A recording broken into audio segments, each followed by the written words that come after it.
Ceelbeeg gobolka Sanaag ayaa maanta waxaa ka qarxay dabkaas ayaa waxaa ku dhaawacmay ilaa iyo 3 qof waxaana u soo gurmaday oo dabkaasi baktiyay bulshada magaalada Ceelbo oo ay ku guuleysteen dabkaasi inay badbaadiyaan haamaha uu shidaalku ka buuxo waxaase khasaare laxaad loo soo gaaray fiishtii gaadiidka lagaga shubiyay shidaalka kala duwan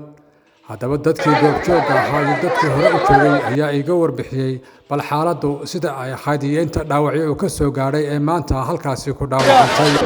bismillaahi raxmaani raxiim anigoo suuqa jooga baan waxaan ka warhelay kaalintii shidaalka gubanaysa dabadeedna wixii meesha joogay gurmad baa loo soo fidiyey magaaladu deedantamis male dadka shacabkaaba ciid iyo wax laga waxay kula tacaalay insha Allah waa lagu guuleystay waa la dabiyay magaaladiina kaalinka mooyaan meel kale wax gaaray ma jirta ilaahay soo gaaray xilligii dabku qarxay dadkii ku soo yaacay baan ahayn iyadoo aan sheexinayno meel kale hal mar lagu soo gaaray dabkii ololkii hawada marayo oo qaarada nagala socda baan aragnay kadibna dadka laga xigay geed xaasibiga iyo laga xigay guri dhinaca kale dabka laga xigay iska baxay marka dadkii naxariis baday meeshii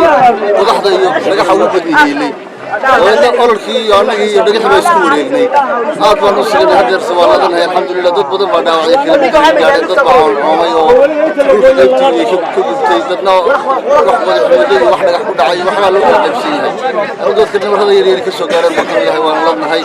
assalaamu calaykum waraxmatullaahi wabarakaatuh walaal bismillaahir rahmaanir rahiim meesha kaalintiga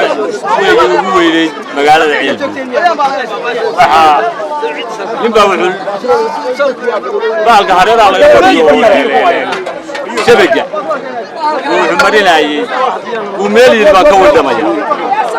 baasiinkii baa kulkii gaaray waa qarxay alxamdulillah guriyii ma gaarin fiishtii aageedii baa gubatay iyo dhuumihii haamaha marayay intii kale waa rootay welina waa la wadaa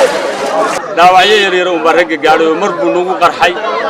dushaanu iska marayo dabkii wuxuu coolcoomiyay dhabarka iyo wuxuu dhaawacyo gaareen aniga hadda waa iska anaa ugu doorno wax xagtiimo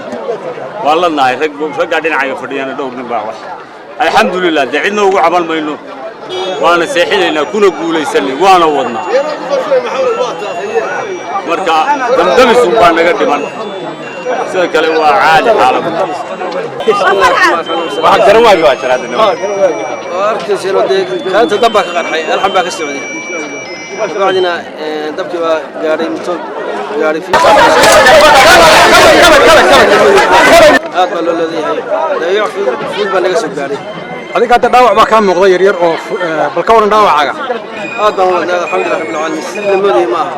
aha dabkan ayaa dabkii ugu horeeyay ee kaalin shidaal oo ka kaca